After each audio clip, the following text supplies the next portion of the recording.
ওমা বলছি শুভ দুপুর। তা বলছি দুপুর তো অনেক হয়ে গেছে, খিদেও পেয়ে গেছে, তা খেতে দাও। চলো খেতে দেবো, চলো আসো দেখে দাও কি কি রান্না করেছি। চলো। আসো। পড়ে গেল, দেখো গরম গরম ভাত।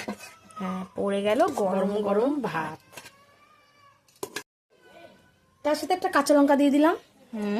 বেগুন পড়ে গেল, বেগুন ভাজা। ও বাবা বেগুন ভাজা, দুটো বেগুন ভাজা পড়ে গেল। হ্যাঁ। আর দেখো বন্ধুরা, টমেটো ডাল করেছি। টমেটো দিয়ে ডাল, হ্যাঁ এই গরমকালে স্পেশাল খাবার। হ্যাঁ।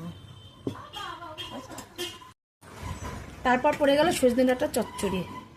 দেখুন বন্ধুরা, সর্ষে দিয়ে বেগুন দিয়ে আলু দিয়ে সজনে ডাঁটা আর চচ্চড়ি। এটা না একটা স্পেশালিটি হচ্ছে এই সজনে ডাঁটাটা কিন্তু বাড়িতে একেবারে গাছের, গাছের, একদম বাজার অর্গানিক, থেকে আনিনি, একদম গাছের। এই দেখুন সজনে ডাঁটার চচ্চড়ি।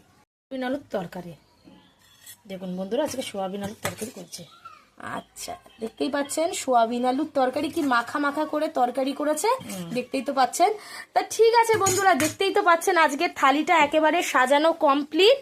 তাও আপনাদেরকে লাস্ট লুক দেখিয়ে দিচ্ছি। দেখুন বন্ধুরা, একদম সাজিয়ে গুছিয়ে নিচ্ছি, তো চলুন দেখানো যাক। তুলে ধরো। হ্যাঁ তো দেখতেই পাচ্ছেন, এই দেখুন ফাইনাল লুক হচ্ছে আজকের থালির। কি দারুণ লাগছে না বলুন বন্ধুরা? আর আমাদের ভিডিও আপনাদের কেমন লাগে অবশ্যই জানাতে ভুলবেন না। যেটুকুই টাটা।